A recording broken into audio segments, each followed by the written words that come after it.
Hi, my name is Anna Northcutt, and as of yesterday, I've completed the National Bible Bee Summer Study 10 times, and I'm hoping in a few more days to learn that I've advanced to the National Competition 9. And believe it or not, this is the last video in my How to Qualify for the National Bible Bee Competition series.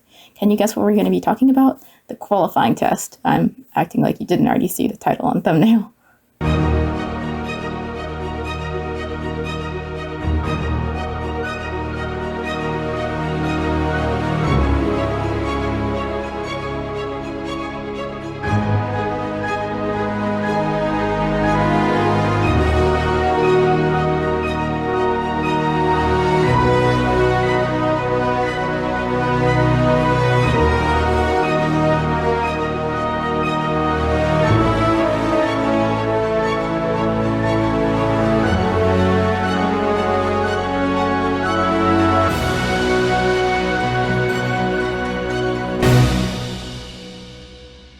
Before we jump into taking the qualifying test, let's talk about practice tests. Pretty much every year, a number of contestants write their own tests before the real qualifying test and release them on the social community so that people can, well, practice with them.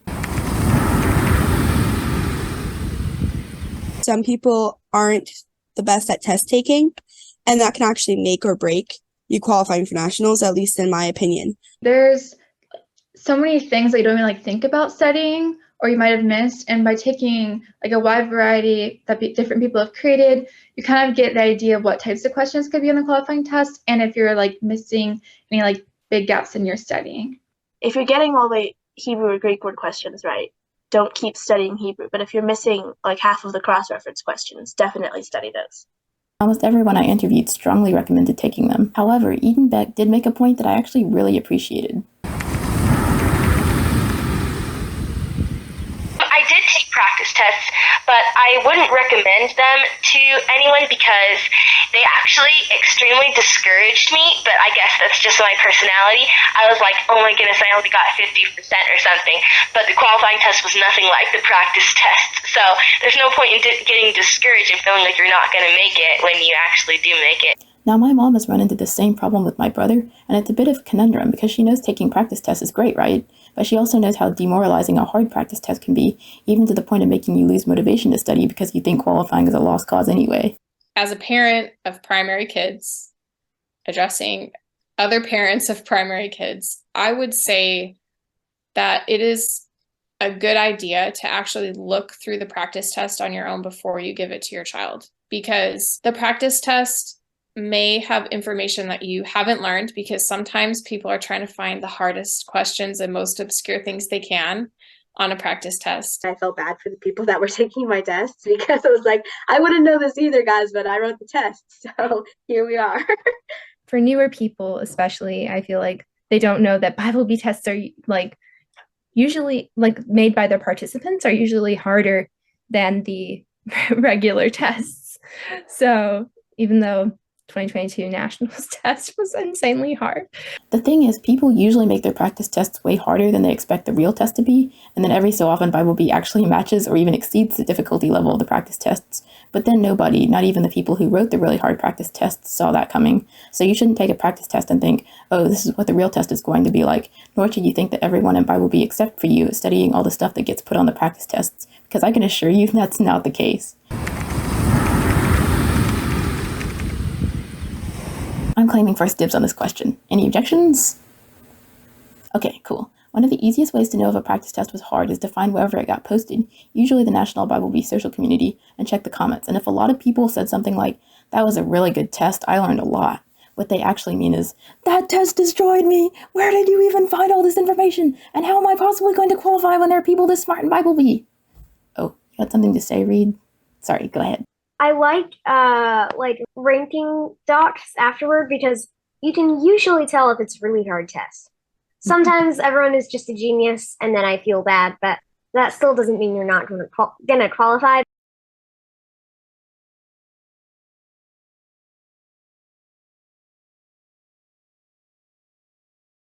That said, I think that with practice tests for primary kids especially, sometimes they need practice using the class marker platform. And sometimes they need practice, or a lot of the times they need practice just sitting long enough looking at a screen and going through the questions, right? Reading the question, reading the answers. And so I think in those cases, I would recommend that parents actually write their own practice tests for their own child, and then they can tailor the material to what they think their child needs. Or if they don't have time, like I said before, go through the test before you give it to your child to see if you think it's going to be beneficial. Speaking of writing tests, I got mixed responses to this question. For older kids, I think that writing tests is a very, very good way to study. You learn the material in a different way when you are trying to write questions about it than if you're just reading it. A couple of times I've made ones, but they took a lot of time to write, and I don't know if they actually helped me that much to write. I will definitely admit that writing practice tests is not very time efficient, because even if you're lifting questions out of the Discovery Journal, you have to come up with 3 wrong answers for every 1 right answer, whereas if you were just studying on your own, you would most likely only be focusing on 1 right answer, and that's already written in the Discovery Journal. But I think we've been talking about practice tests long enough. Let's go on to the real thing.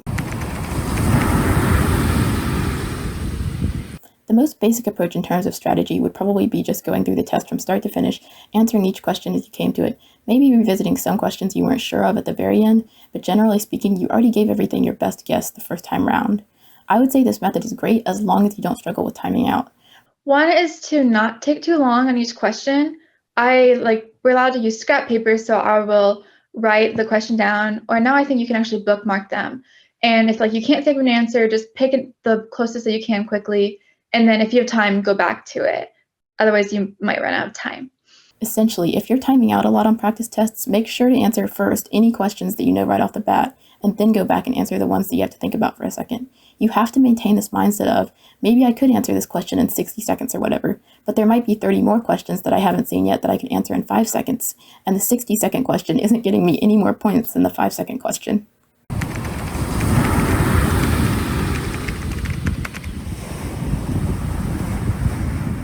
That's kind of what, I've always been told to do.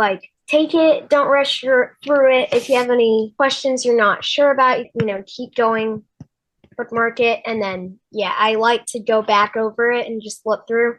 Last year I forgot, and I took it pretty fast. I took it in 15 minutes, which is not a good idea usually. Just wanted to jump in here and say that bookmarking is a fantastic feature. It's actually much more efficient than writing down the question numbers on paper, especially because there's an option in ClassMarker to view all the questions you bookmarked and then go to them in the test. So if you haven't been utilizing that feature, I highly encourage you to check it out. And now back to your regularly scheduled program. For me, I like to take the tests pretty fast. I like to go really quickly through and then go try to finish the qualifying test. So I'll usually spend most of my allotment of time, but last year I think I finished qualifying tests in the first 15 or 20 minutes so that I had another 20 minutes to go back and look through all the questions. I want to give myself enough time that if there's a really hard question, I have, say, a minute to think of just that question. I'm kind of a bad person to ask this to because I have never timed out on a test that I've taken. So I don't really have a method for going through it. I just answer the questions as fast as possible, and I will bookmark ones that I'm not sure on. Usually they're a lot bookmarked. And then I will usually have several minutes at the end, and I'll just go through them. If you just want the numbers, and I will preface this by saying that Bible Bee has definitely changed the amount of questions and the time limit on the qualifying test before, so if you're watching this any year other than 2023, please don't assume this is correct. But if it is 2023, seniors have 24 seconds per question, juniors have 30 seconds per question, and primaries have 36 seconds per question. If you wanted 10 minutes left over at the end to revisit questions you weren't sure about, it would be 18 seconds per question for seniors, 24 seconds per question for juniors, and 30 seconds per question for primaries. To be honest, though, the last thing you want to be doing while taking the qualifying test is frantic mathematical calculations, especially if, like me, you probably just get the wrong answer anyway. So I would suggest taking a lot of practice tests to get a feel for pacing, and then maybe during the actual test, just kind of notice where you're at with each passing quarter of time. Like, okay, my time is half gone. Have I made it at least halfway through all my questions? Or something like that. Now, I know I've been talking up to this point as if you should be using every nanosecond of time you're given for the qualifying test, if not answering new questions, then looking back over previous ones. And among the people I interviewed who were mostly older juniors, seniors, or alumni, that was definitely the case. Checking back is really important. So if you don't time out at the end, don't just be like, okay, I'm done and get out of there. You need to go back and check your answers because it could save you. However, both my mom and Mrs. Chu have noticed that there are exceptions to this rule. I will say that I've seen with my kids, I have some kids who really do best if they go at a quicker pace on the test. If they don't think about it too much, they will miss the trick questions a lot of the time because those are meant to get you to put what you think is the obvious answer but isn't the right answer. And so yes, it can cost them a few points here and there. But if they go too slowly or they agonize over every question too much, they can overthink the questions and then they'll get them wrong as well. Thank you, mothers, for all you do for us, and a huge thank you to everyone who contributed to this series. I know that I'm only showing each person for a few seconds, but each one of these contestants or parents actually took the time to sit down and do a 20 to 40 minute interview with me. Not to mention the follow-up emails where I would be asking, hey, you wouldn't mind digging up those old cross-reference cards you mentioned in our interview and sending me a photo, right? Because you have so much time on your hands. And everyone was just always super sweet and really went out of their way to oblige me. I hope, if nothing else, the willingness of these folks to share their wisdom and experience so freely convinces you that the National Bible Bee is a community worth being part of. But before you click out of here to go back to cramming, or maybe even go to BibleBee.org and sign up for a future summer study, I just wanted to share one last piece of advice from Timothy Reed. I would just say always study for the glory of God, whether you're studying Bible Bee or not, but especially for Bible Bee, you're studying his word and you're learning to proclaim him. So never study for your own self. Competition is a great idea to study, but don't make that all consuming. Also study hard, make goals and try to keep them. So if one's goal is to qualify, then try to do that. Spend a long time every day, because you're going to have to put in a lot of work, but to qualify, I think is worth it. Also try to make friends in the Bible Bee, and encourage them to stay on the straight and narrow path. I've made a lot of friends and we've been able to encourage each other. So I'm very thankful for that. And also what you learn in Bible Bee is eternal and it will stick with you. And since if you're going to learn it, then what better thing to learn than God's word? And that's what we're all able to do through Bible Bee. So I'm very thankful for that.